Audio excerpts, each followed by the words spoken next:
अहमस ने इब्ने बुरैदा से, उन्होंने यहया बिन यामुर से रिवायत की। उन्होंने कहा कि सबसे पहला शख्स जिसने बसरा में तकदीर से इनकार की बात की माबद जुहनी था। मैं यानी यहया और हमीद बिन अब्दुर्रहमान हिमयरी हज या उम्रे के इरादे से निकले। हमने आपस में कहा, काश रसूलुल्लाह सल्लल्लाहु अलैहि वसल्लम के सहाबा में से किसी के साथ हमारी मुलाकात हो जाए तो हम उनसे तकदीर के बारे में इन आजकल के लोगों की कही हुई बातों के मुतालिक दरियाफ्त कर लें। तौफीक इलाही से हमें हजरत अब्दुल्ला बिन उमर बिन खत्ताब रजी अल्लाह अन्हुमा मस्जिद में दाखिल होते हुए मिल गए। मैं और मेरे साथी ने उनको दरमियान में ले लिया। एक उनकी दाएं तरफ था और दूसरा उनकी बाएं तरफ। मुझे अंदाजा था कि मेरा साथी गुफ्तगू का मामला मेरे सुपुर्द करेगा। चुनाचे मैंने अर्ज की, ऐ अबू अब्दुर्रहमान, ये अब्दुल्ला बिन उमर रजी अल्लाह अन्हुमा की कुन्नियत है। वाकई ये है कि हमारी तरफ कुछ ऐसे लोग जाहिर हुए जो कुरान मजीद पढ़ते हैं और इल्म हासिल करते हैं, और उनके हालात बयान किए। उन लोगों का ख्याल है कि तकदीर कुछ नहीं, यानी हर काम नए सिरे से हो रहा है, यानी पहले से इस बारे में ना कुछ तय है ना अल्लाह को इसका इल्म है।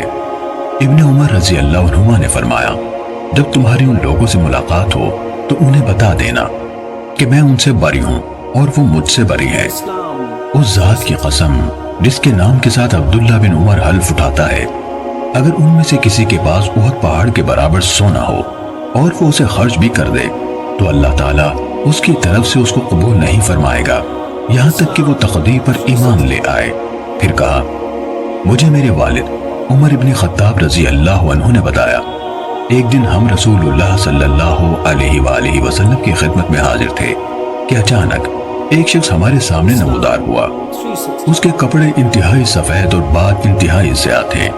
उस पर सफर का कोई असर दिखाई देता था, न हम में से कोई उसे पहचानता था, हत्ता कि वो आकर नबी अकरम सल्लल्लाहु अलैहि वसल्लम के पास बैठ गया और अपने घुटने आपके घुटनों से मिला दिए और अपने हाथ आप सल्लल्लाहु अलैहि वसल्लम की रानों पर रख दिए और कहा, ऐ मुहम्मद सल्लल्लाहु अलैहि वसल्लम, मुझे इस्लाम के बारे में बताइए।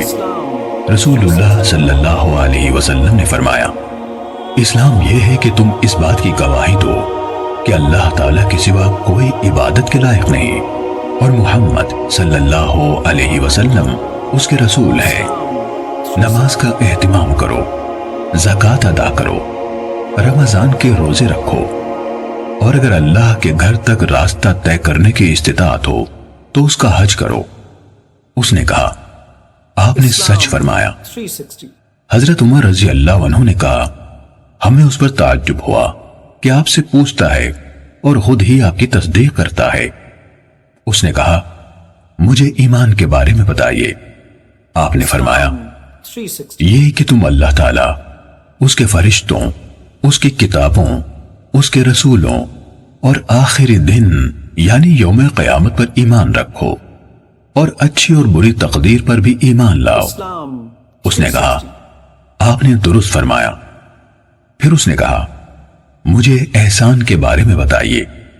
आपने फरमाया, यह कि तुम अल्लाह ताला की इबादत इस तरह करो गोया तुम उसे देख रहे हो, और अगर तुम उसे नहीं देख रहे तो वो तुम्हें देख रहा है। उसने कहा, तो मुझे क़यामत के बारे में बताइए।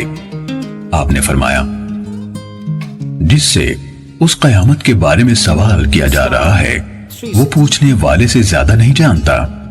उसने कहा, तो मुझे उसकी अलामात बता दीजिए। आपने फरमाया, अलामात ये है कि लौंडी अपनी मालिका को जन्म दे, और ये कि तुम नंगे पांव, नंगे बदन, मोहताज बकरियां चराने वालों को देखो कि वो ऊंची से ऊंची इमारतें बनाने में एक दूसरे के साथ मुकाबला कर रहे हैं। हजरत उमर रजी अल्लाह अन्हु ने कहा, फिर वो साइल चला गया। मैं कुछ देर उसी आलम में रहा। फिर आप सल्लल्लाहु अलैहि वसल्लम ने मुझसे कहा, ऐ उमर, तुम्हें मालूम है कि पूछने वाला कौन था? मैंने अर्ज की, अल्लाह और उसका रसूल ज्यादा आगाह है। आप सल्लल्लाहु अलैहि वसल्लम ने फरमाया, वो जिब्राइल थे, तुम्हारे पास आए थे, तुम्हें तुम्हारा दीन सिखा रहे थे। صحیح مسلم حدیث